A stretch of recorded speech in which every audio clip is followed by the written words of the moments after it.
I think that Pato is going to he has three podiums with top three finishes here at St. Pete. He does have a win in his career, obviously last year.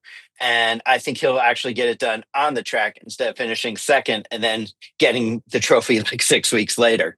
My place is Scott McLaughlin. This is the place where he got his first win about 4 or 5 years ago.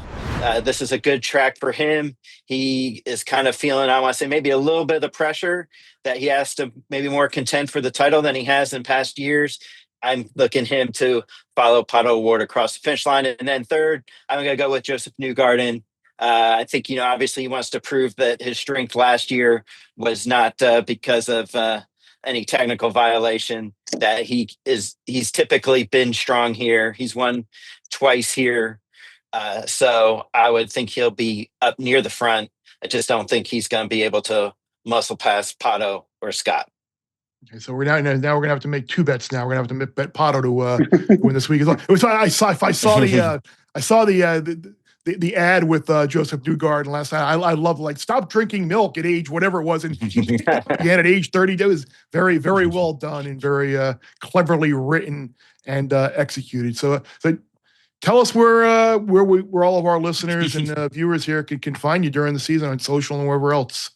Yeah, on both X and Instagram. You can follow me at Bob Pockris, and then we have our IndyCar on Fox accounts on both those platforms as well. And then on YouTube, we also have an IndyCar on Fox page, as well as Facebook and TikTok.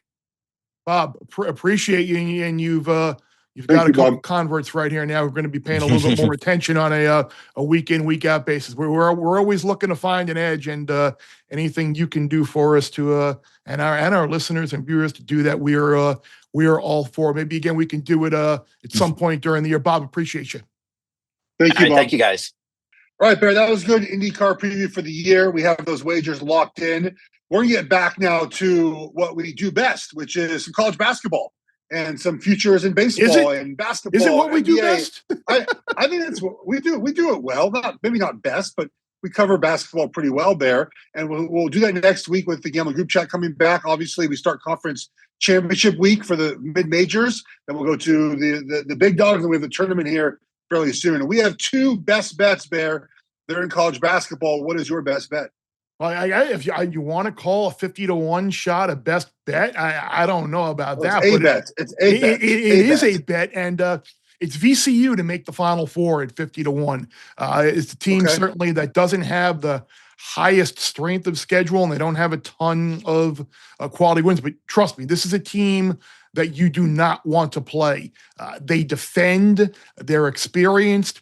They remind me a little bit of the team that wound up making the Final Four however many years ago. That was where they are a couple of a young 6'10" guys I got who are playing a lot more these days. So VCU out of the A10 is a team that you are not going to multiple scorers, very athletic. You do not want to see VCU Rams pop up on your line. They're probably maybe looking at being around a 10 or an 11 seed potentially in the tournament, but they're a team that I have my eye on, and they could make life very, very miserable if you happen to be like the 6 or the 3 seed in your region. So little pizza money, little lunch money on VCU at 51. By the way, how fun was that? Like, one thing I always say about betting is like, it's you never really stop learning. Like when you make a good bet or a bad bet, you want to learn from what I did right, what I did wrong, and you want to learn about different sports and different things. So it was fun. It was good to talk to Bob about some things, and you're going to make a little wager on some IndyCar. When you wager on it, you watch it. So that means we watch some IndyCar. I tried to parlay the win, play, show. Wouldn't let me do it. So I thought that would be fun to do those all three together. I tried to make it happen. But one thing I will make happen is my best bet, which is more of a best bet. It's a lower number here. Indiana to miss the playoffs, Bear plus 205. I'm surprised. Right? Tournament? Yeah, sorry, to miss the tournament, yes. Plus 205. They're a firm bubble team. They're an 11 seed right now, and probably the bottom of the 11 seeds, which is sort of about where the at-larges stop at. They're 4-11 in quad one wins, and they got 3 games left. They're at Washington, They play Oregon. They play Ohio State. If they beat all three, they might be in. If they lose one Bear, they're probably out. I'm just surprised at this number. It's a 50-50 for them to get in. I get plus 2-1. I'll take this number. So no Indiana here, plus 205 to make the tournament. I like that. I watched the end of that Indiana Penn State game last night, and they're certainly a team. Bravo.